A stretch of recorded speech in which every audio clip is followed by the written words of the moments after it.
inflatable flappy arm thing.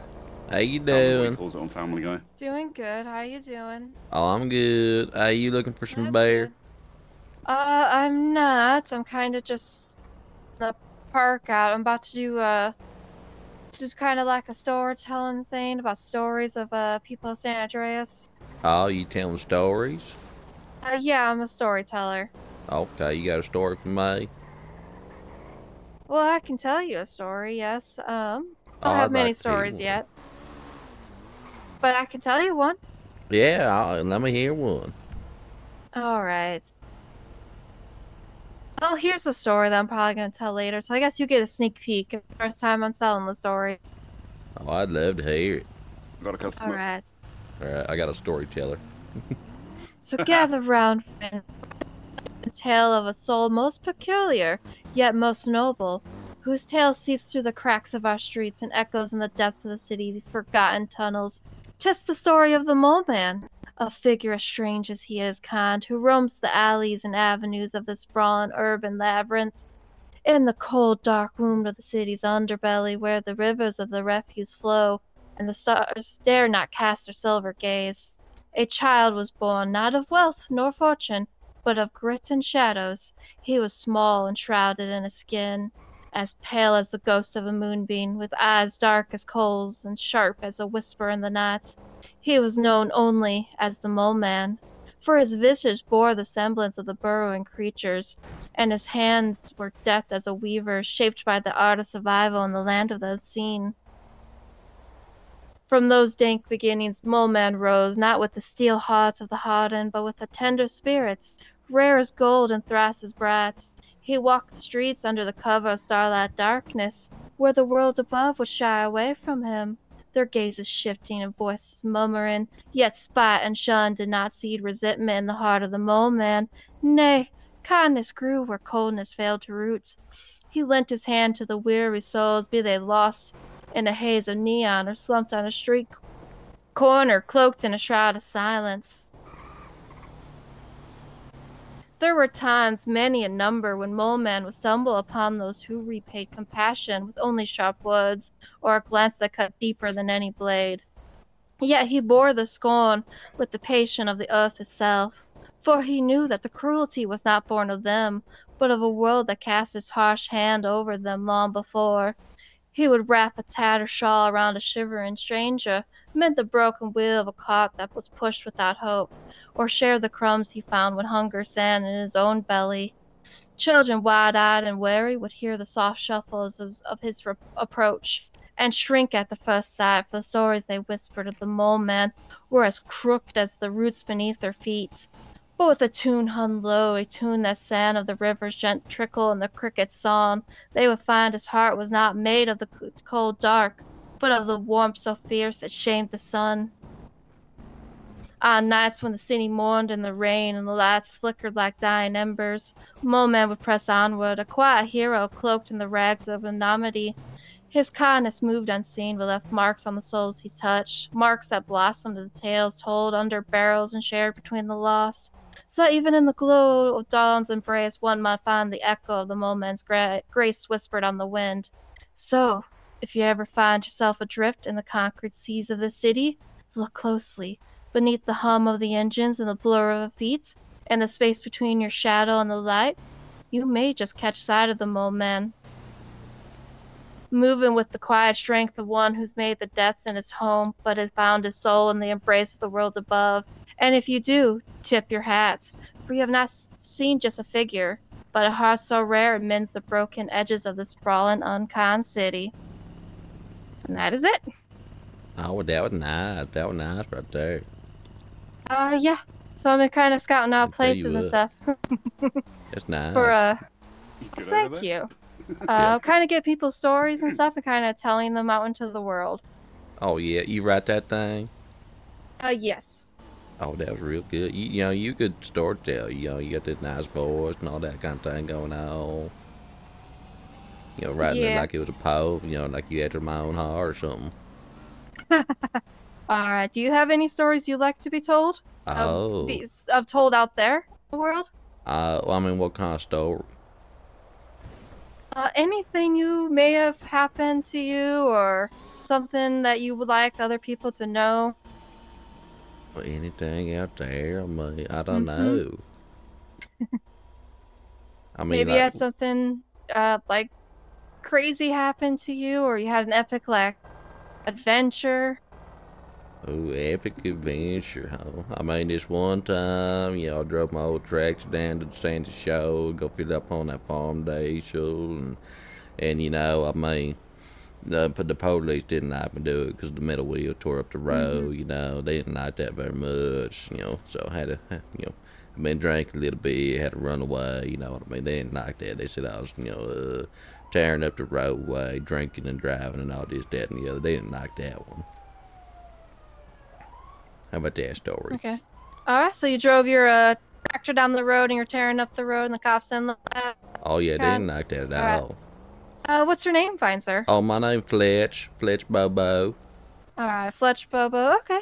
I think Yeah, I can you, get a you want to story know a for that. story? Yeah. Sure. You want to hear about my ex-wife? Yeah. Go ahead. Well, this is a sad old story right here. I'll tell you, but me and my ex-wife, we was real happy together for many years. Had a couple of kids, Fletch Junior, Fletch Junior Junior, and she's working out on the mayonnaise farm, and they had her up on the mixing vat, getting everything together, mixing it all, and well, the paddles caught her apron strings and drug her in, and well, her coworkers told me that her last words were so that was pretty nice to hear from them. She drowned in that Mm-hmm. vat of mayonnaise, and well, me and Uh-huh. me and my boys, we got a jar of her up on the mantle. They go to missing her sometimes, and every time they do that, they end up having to make a sandwich. But the only problem is she expired about 3 years ago, and Yeah. so now they go to missing her and make a sandwich, and they end up with dysentery. So that's my poor ex-wife, unfortunately. I'm sorry to hear that. Oh well, I appreciate you listening to my story. Yeah, no problem. Are you all right with me sharing your second story, or do you Oh want me to? yeah, All say right. whatever you want to. Okay. Yeah, definitely will. Thank you so much for listening and Oh, for no giving me your problem. stories. Hey, thank you for telling yours. That was a good one Yeah. wrote up. Yeah, no problem. Hey, what you doing, Travis? I'll just. There's nothing happening around here, man. Oh yeah, no customer. No, I got one guy on a motorcycle, and that's it, man. Oh, that's a damn old shame right there. No, nobody appreciates my dancing. Oh No? yeah. Hey, he's got some good moves. I mean, not as good as mine. Here, let me show you. Okay. Oh come on, that ain't nothing. Come and buy your beer over here. Look, you just gotta turn it around, baby.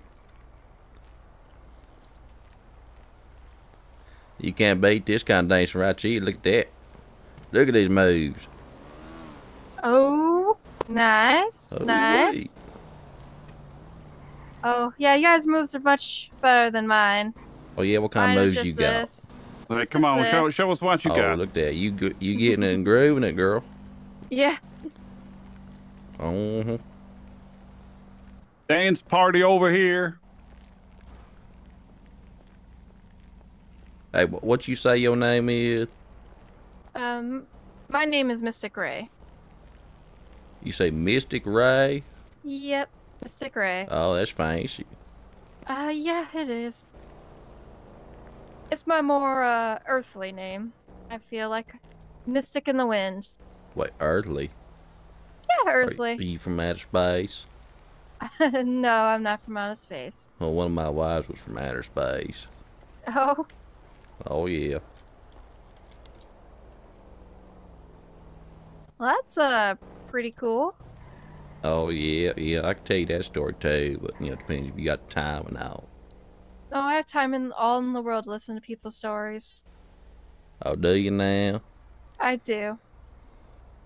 And let me get my facts straight real quick. It's been a little bit since I've had to tell the whole thing over Okay. again. But I was I was out fishing one cool, clear summer night, and this bright light appeared, and well, I had to see what was happening, 'cause them fish wasn't biting, and I went down the valley, found that big old bright light, and it was a spaceship crashed out, and out stepped the prettiest thing I'd seen in years, them ruby red eyes and long blue legs. She took my breath away. I tell you what. She she introduced herself. Her name was Bullet. That was her given name, but she preferred going by a little sound like that, and at first we was butting heads with each other. She'd get mad at me for leaving my clothes around the house and everything like that, and so she tried to eat me. I mean, I know it's just how she is, how her people are, but we worked it out and had us a little girl together, and well, I mean, she went missing one night, and I just knew that the government took her to Area 51, and I tried reaching out to her by the cell phones, up to the stars, and everything, but couldn't get no reception. And so I stormed that Area 51, going looking for her, and she eventually called me and said that, she was at her mother's house, and she wanted to get a divorce, even our little baby, unfortunately, we had to split up, but I loved her very much.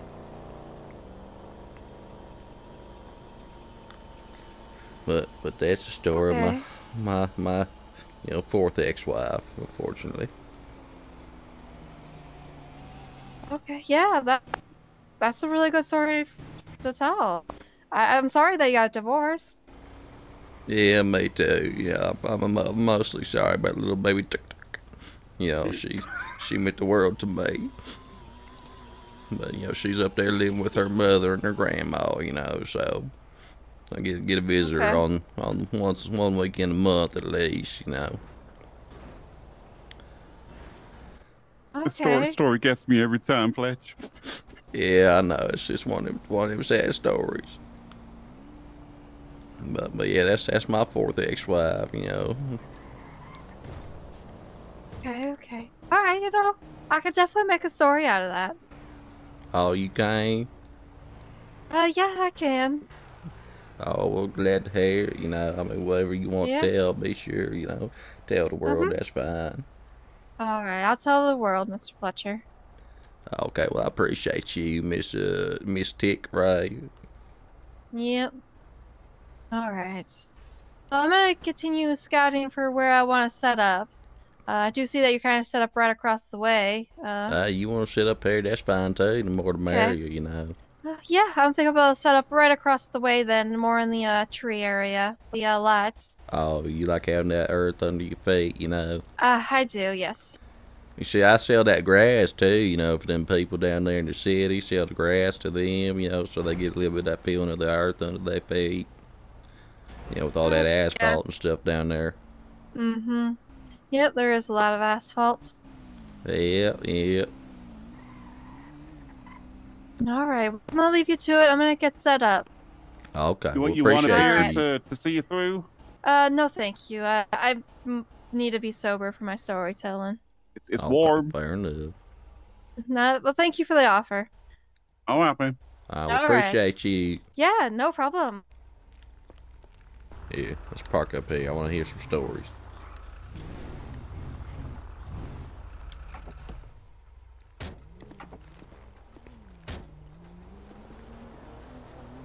I'm taking me a beer in. Or some of the apple pie. And what you mean, that? Beer 3. It's me. Rare. It mends the broken edges of the sprawling, unkind city.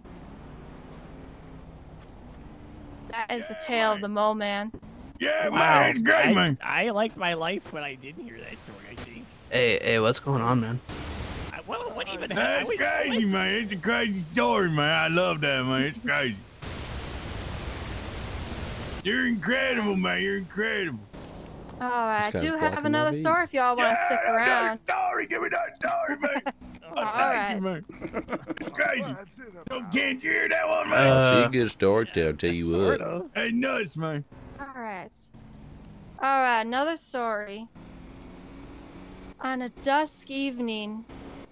Oof, yes? Oh, you want to get Push it right closer? Okay, I have hard of hearing.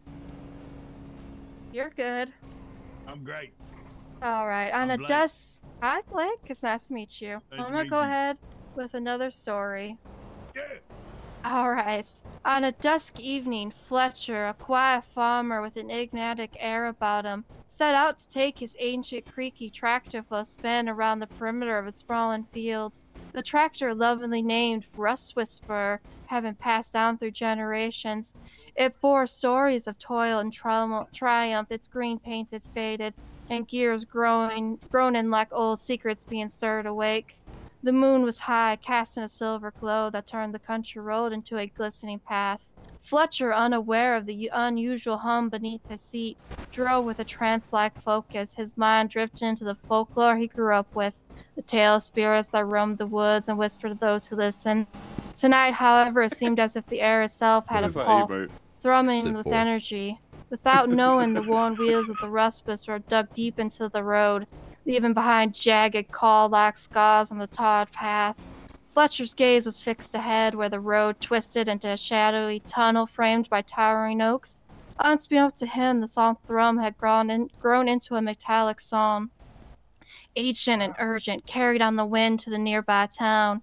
The townsfolk, already uneasy due to the whispered rumors of a strange occurrence at twilight, alerted the local sheriff, Deputy Clark, and Officer McCallum. Seasoned officers, with eyes sharper than the talon of husk, sped down the road, the patrol lights painting the darkness in streaks of blue and red. "Pull over!" crackled the voice from the patrol car speaker. Fletcher blinked, the reality of flashing lights cutting through the surreal fog that clouded his mind. He glanced behind him and saw the ruined road, jagged and marred as if some beast had passed through. His heart stuttered. Deputy Clark approached, flashlight slicing through the silvery dark. "Mr. Fletcher, you mind explaining what in heaven name you done to the road?" Fletcher's eyes, still wide with the haze of some unspoken truth, looked at the two officers. "I didn't know," he whispered, a tremor in his voice. "It's the whisper she's seen sometimes when the old spirits wake." Officer McCallum raised an eyebrow, skepticism mingling with a shiver that traced his spine. He glanced at the gouged road, then back at Fletcher, who now seemed less a farmer and more a man in the thrall of something arcane. As silence stretched between them, a chill breeze swept through the hollow, and for just a moment, carried on that same wind, a sound hum, a metallic song only Fletcher could truly understand, as if the tractor itself had stories to tell, stories that refused to be forgotten. The officers exchanged uneasy glances, choosing to tow the Whisperer away until the morning, till reason could replace the whisper that tugged at the edges of the night. But Fletcher knew that when dawn broke, the road would be smoothed over, as if nothing ever happened, save for the haunted song that would forever linger in his memory. That is the story. Whoa. That was nice right there. Fletch, was she yeah. talking about you, ma'am? That's a What crazy you story, mean? man. I don't know what. I ain't never heard that story Very before. nice. That Very was nice. wild, man. You're amazing. Yeah, no problem. Hey, you got another one like that? Like that? I may have some other story. Maybe not quite like that, but I might have some other stuff. Give us another story, man. Nice All story. right. Story time, story time. Yeah, all right. We have another story. One that's a little out of this world. Oh, yeah. Oh, All I like right. that kind of space story. You know what I mean? Yep, and a spacey story a little bit. All right. Hold on Once- 1 second. Okay, yeah. Ken, wake the hell up, man. Ken, wake up. Continue, please. All right. Sorry. Yeah, no, you're good. I want Ken to wake up. Sit down, Ken. Come on. All right. All right. Story. All right. Once in a quaint cottage nestled at the edge of the dense whispering fords, a farmer named Fletcher again lived with one of his beloved wives. Their days were warm, filled with shared laughter, soft conversation by the crackling hearth, and the occasional adventure that the forest whispered into their dreams. One night, under a sky so deep and black that it seemed to drink the stars, a blinding ethereal light erupted in their backyard, cutting through the darkness like a blade. The trees shivered and the air thrummed with an unworldly energy. Fletcher and his wife startled from their peaceful evening, exchanged wide-eyed glances before he pushed open the creaking door, stepped out into the surreal glow. There, in the center of the light, stood a figure most beautiful and strange. She was tall, her silhouette impossibly graceful, with legs that stretched like shadows across the ground. Her eyes were a deep, unworldly crimson, shimmering like embers in the stillness. As she took a step forward, the air thickened with a mysterious tension. "I am Gush," she said, her voice low and resonant, sending a shiver up Fletcher's spine. "But you may call me Tisk Tisk." Fletcher, wearing ever bold, felt a smirk tug at his lip. "Tisk Tisk, huh? Quite the entrance, but you're trespassing on my land." Her eyes narrowed, their glow deepening. Bold words for a man who doesn't know who or what I am. Their first meetings were volatile, each encounter a duel of sharp words and sharper glances. Tistis' temper flared like wildfire, and on one stormy evening, after a particularly fierce argument, she lunged with a speed that blurred the edges of reality. Her eyes glistened with hunger, a predatory glint as she moved to devour him, a shadowy presence that both threatened and enticed. But Fletcher, ever resourceful, met her rage with an unyielding will, the crackling defiance in his eyes matching her own. Surprisingly, their conflict gave way to an understanding, like the calm that follows a storm. They found themselves inexplicably drawn together, their arguments turning to laughter, shared stories, and stolen moments that stitched themselves into something profound. From this odd union, a child was born, a girl with eyes that mirrored Tis' fierce crimson gaze and a spirit as restless as the wind. They named her Ish, and she was born their joy and their mystery. But joy in Fletcher's life often came tangled with shadow. One day, she vanished without a warning. No The way. echo of her laughter lingered like a ghost in their home, haunting its silent halls. Fletcher's search was frantic, desperate. He scoured the woods, interrogated old myths, and even turned his gaze to the cold, unfeeling stars. Whisper of government secrets and alien conspiracy led him to a singular dreaded name, Area 51. Turned into years, and just when the silence began to choke him, the phone rang one bleak evening. A familiar voice, strained but resolute, spilled into his ear. "Fletcher, it's me," Tis said, her tone a sharp to bitter, sweet steel. "I'm calling to say I'm leaving for good. I wanted a new start, a different path for both of us."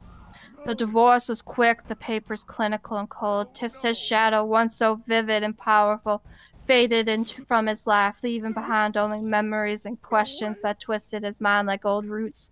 Fletcher stood alone in his backyard, where the grass had once been scorched by that first blinding light. The night was silent, the forest still.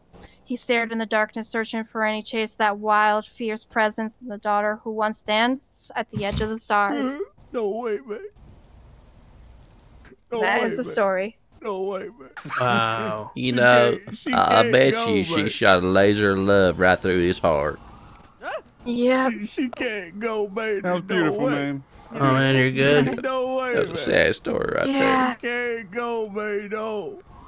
there. Yeah. Love and loss. It's serious, man. Yep. She can't go, man. It's crazy. I ain't never heard a story so nice in my ears. You got me crying, man. You got me crying. All right. Well, I do have a story that the two gentlemen gave me before they left. They told me not to share it, but I can share it with you guys. Tell us, man. All I need right. to cheer up. Okay, I can tell you. All right. In the forgotten town of Graveseed, where fog clung to the cobble streets like a shroud, a darkness stirred. This was not the kind that came with the night, but an ancient sin and shadow, a force older than the sun. burst from the yawning chasms of the earth when the world was new and wild, a door appeared, and in this darkness known only in whispered legend, as the darkness door had lain dormant for centuries, drawn straight from whispered fears and hidden sins. One evening under a sky smeared with blood-red clouds, the door awoke. It reached out with unseen fingers and chose its vessel, a man named OJ. OJ was a drifter with a past steeped in battles and betrayals, known for his steely resolve and eyes that seen too much. The darkness seeped into his mind, whispering promises of power, vengeance, and secrets of the universe that no mortal should ever know. But with these promises came to a command to hunt down a man named Wilmer. Wilmer was no ordinary target. Once he was a trusted friend, a man with an infectious laugh and sharp mind who had led a band of misfit heroes during their youth. This group, known as the BFGs, had disbanded ages ago, scattered like ashes to the wind after a failed quest left them broken and bitter. But now the threats of the darkness or resurgence called them from their lives of quiet desperation. Wilmer, aware that he was marked, sent word to the old group, to the BFGs who had once become wandered, to the Bram who once yielded a golf club that could shatter the bones of the giants, to the baseball bat who made shivers go up the cop's spine, once stolen the moon's reflection. They gathered under the ancient oaks of the grapeseed, where ghostly lights flickered and the forest seems to whisper its own fears. The air crackled with tension as they saw this darkness door, and they seen him, the man named OJ. He said, "I've seen all you come," OJ said, voice hollow as if spoken from the depths of a well. "It ends tonight. The world will be destroyed." Damn. Not my if we God. have anything to say about it, Wilmer replied, stepping forward. His jaw No set way. through a tremor ran through his fingers. The battle that's going to be fought sometime soon will be not one of swords and fists alone, but of will and memory, where Darkness Door is going to cover all of San Andreas. Damn. Yes, Wilma said we're going to end this together, but it's going to be a battle well fierce, and it's going to be, they have to stand together and figure out, they're going to be using the man named OJ, so if you hear him, if you see him, be wary of tonight, for it could be the night is near. Oh. Maybe their bond will heal, and remember, even the deepest shadow could be fought with the light of the forgotten Damn. bonds. And that is the story. Holy crap. Oh my God. I kind of want to know more. That was good. Is there a Well, part the two? story. Part 2 is going to be a coming. The story is still unfolding for that one. It's real.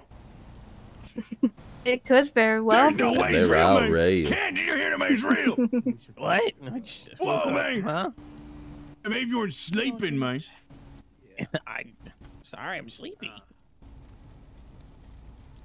All right. There's absolutely no way, man. No, Yeah. I'm tired. Not you, Ken. I mean, there's actually no way to have, and that's crazy. You're And awesome. that was some good stuff. All right. Yeah. No problem. Can I have your Those are some autograph? good stories, man. Yeah, I mean, I don't have a book or anything, but I mean, I guess I Don't could worry, give bro. you. From home. Okay. And I maybe could you give you should an autograph. buy Yeah. one, Please yeah. sign my book, Okay. please. All right. I will. Here's your pencil. That was All right. pretty cool. There you are. Yeah, man, it's crazy. No, Ken. Where the hell Ken? Hey, go, man? hey, how much you want for that? No, you ain't taking him, man. He went over there. How much you It's want? in my pocket now. You ain't getting him, man. No, I'll pay you You're for it. crazy, man. You're amazing. I'm gonna go, but you're great. All right. Keep Yeah, doing no you. problem. That's crazy. Yeah. Maybe. Yeah. And if Bye. any of Silly you all little have any autograph. stories, let me know. I appreciate y'all for watching. Comment your favorite part, RP ideas, or anything you like down below. Feel free to hit that thumbs up and subscribe. Thank you for enjoying the video, and as always, have a great day.